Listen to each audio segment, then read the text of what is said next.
موسیٰ علیہ السلام کا واقعہ کوہ طور پہ جو پیش آیا اس سے تقریباً زیادہ تر مسلمان واقف ہیں، اور اس میں اللہ تعالیٰ نے جو قرآن پاک میں کچھ لائنز ایسی بولی ہیں اس وقت جو موسیٰ علیہ السلام کے ساتھ، وہ اتنی خوبصورت ہے. میں چاہ رہا ہوں آپ سے ڈسکس کروں، ذرا آیت سن لیں پھر بات کرتے ہیں. اللہ نے فرمایا کہ ڈرو مت، میں تمہارے ساتھ ہوں کہ سنتا اور دیکھتا ہوں.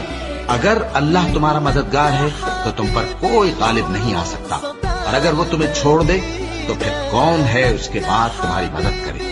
اور مومنوں کو تو چاہیے کہ اللہ ہی پر بھروسہ رکھیں. اللہ تعالیٰ فرما رہے ہیں ڈرو مت، میں تمہارے ساتھ ہوں. پہلے گارنٹی دیکھیں، آئی ایم ود یو. جیسے اکثر میں آپ کو ایک ایگزامپل سے سمجھاؤں، کبھی چھوٹا بچہ، بھائی، کوئی بھی ایسی سچویشن میں تو جا، تو ٹینشن نہ لے، میں ہوں نا پیچھے، جا تو کر کیا. ایک اس کو ہم گارنٹی، دلاسا، اس کو انکریج کر رہے ہوتے کہ don't worry, I am with you. یا اللہ تعالیٰ گارنٹی دے رہے آئی ایم ود یو، میں تمہارے ساتھ ہوں. یہ بڑی بڑی زبردست بات ہے. اچھا آگے دیکھیے گا، صرف یہ بات اتنی کافی نہیں تھی، آگے جو پوائنٹ اللہ نے اس میں ڈالا ہے نا وہ اتنا ہارٹ ٹچنگ تھا کہ میں نے سوچا آپ سے بات کروں. وہ یہ ہے، میں تمہارے ساتھ ہوں، ڈرو مت، میں تمہارے ساتھ ہوں اور دیکھتا اور سنتا ہوں.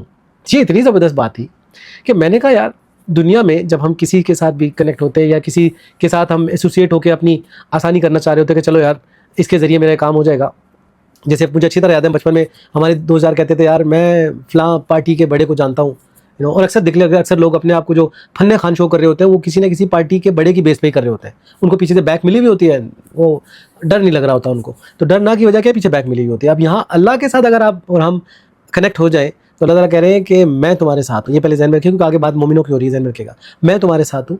اور جو مزے کی بات تھی نا وہ یہ تھی دیکھتا اور سنتا ہوں.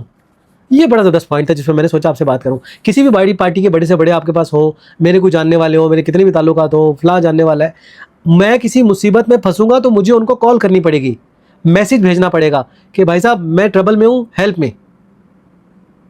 ہمارے جتنے بھی اس دنیا میں ہمارے ہوں گے نا تعلقات، وہ دیکھنے سننے والے نہیں ہوں گے، ہمیں انفارم کرنا پڑے گا کہ آئی ایم ان ٹربل.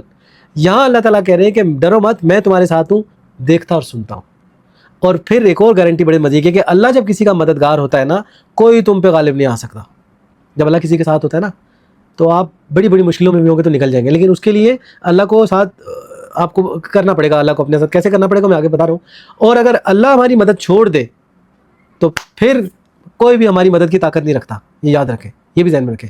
اگر اللہ ہم سے ناراض ہو گیا، اکثر ہم نے سنا ہوگا یار کہ آج کا دن ہی بہت برا ہے میرے ساتھ، آج قسمت میری بڑی خراب ہے، آج کل میرے ستارے گردش میں. یاد رکھیں یہ سب ہماری دنیاوی باتیں. اللہ اگر ہمارے ساتھ ہے نا تو یہ سب باتیں کوئی معنی نہیں رکھتی. اور اگر اللہ ہمیں چھوڑ دینا تو پھر یہ ساری باتیں ہمیں نظر آنی شروع ہو جاتی ہیں. کالی بلی راستہ کاٹ گئی تھی، یہ ہو گیا، وہ ہو گیا، وغیرہ وغیرہ، ہم ایکسکیوزز دیتے رہتے ہیں. اللہ کی طرف سے پریشانی آسانی وہ